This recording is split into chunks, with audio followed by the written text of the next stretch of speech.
Hello and welcome all to our 1 minute, 1 image session on anatomy by me, Dr. Ankit, your anatomy educator. Let us see some features over here. These are the iconic subscription features. These are the special class features over here.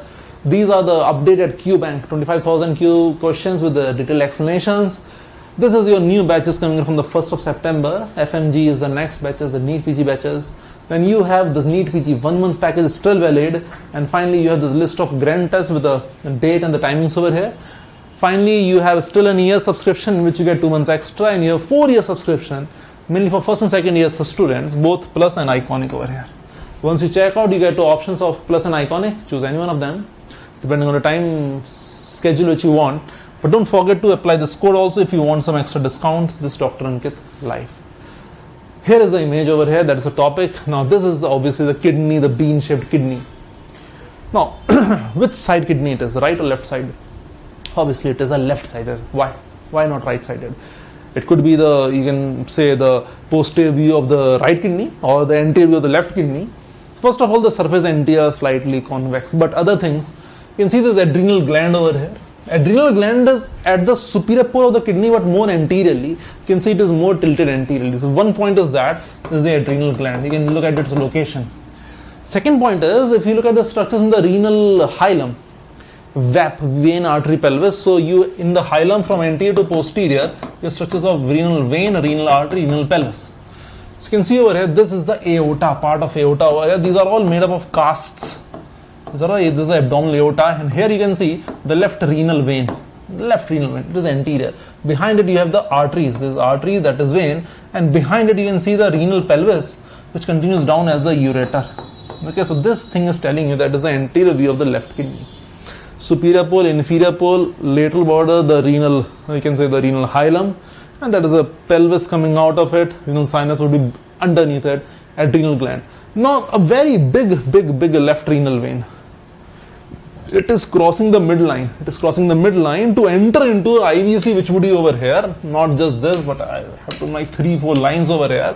That would be the IVC on the right side, which is seen in one of the more images of the abdominal organs which I showed you. Now mind you, what else is happening over here? Left renal vein crossing in front of the abdominal aorta, and if they ask you, okay, which artery is this? There's a hole over here, which artery? Now, abdominal aorta branches. I would like to take a image for that also, but for the time being, the ventral branches, the unpaired branches of abdominal aorta are 3 for the 3 parts of gut, fore, mid and hind gut. This is the celiac trunk for the foregut, that is the SMA for the midgut, and below at the L3 level, somewhere below this, you will have the IMA for the hindgut. So this artery which will be coming down from here will be superior mesenteric artery, and therefore the left renal vein, it is at an angle between the abdominal aorta and the superior mesenteric artery. That is very important, because at times when there is a rapid weight loss or any other thing, this SMA syndrome is there in which you can compress the left renal vein. Now, why is left renal vein so important?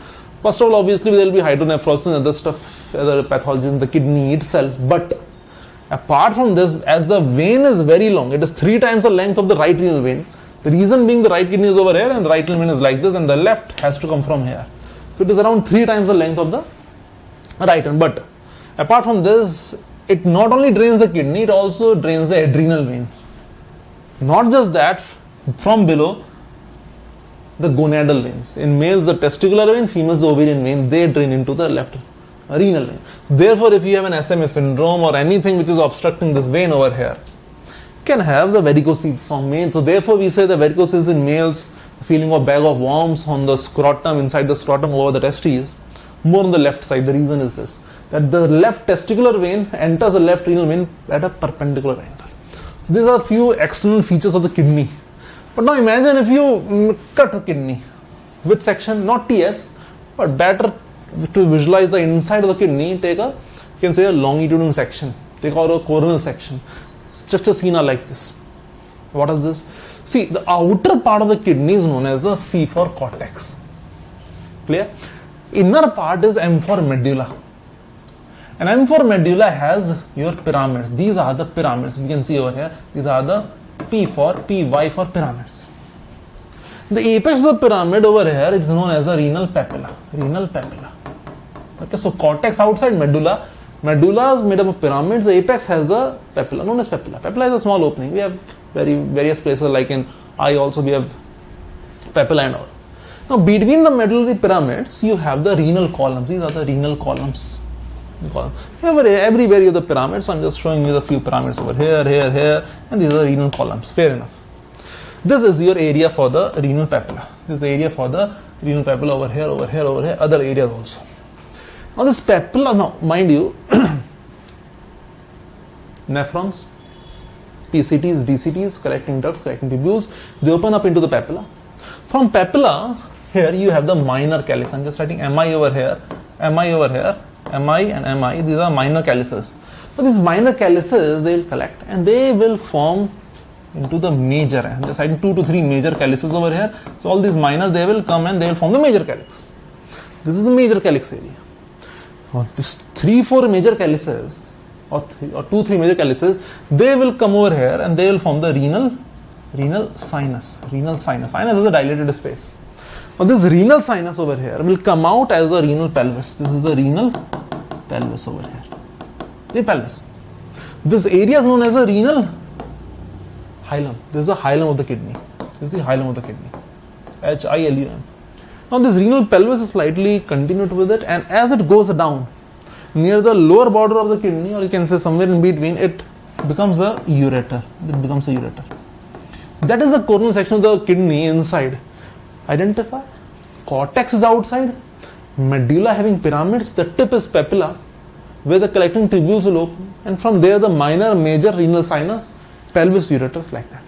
Okay. You can see other stuff also over here. Obviously, if you just seen the previous image, there is the renal vein, artery, and pelvis. So pelvis is most posterior. Anterior to it, you will have vessels over. These are all the vessels which will be entering, and obviously that is the whole picture of the renal circulation. Okay. So this was our kidney in cadaveric image. So I hope you liked. Download the app, like, comment, share, subscribe the channel, and I hope you liked it. And that's all. Follow us for more images and MCQs. Thank you.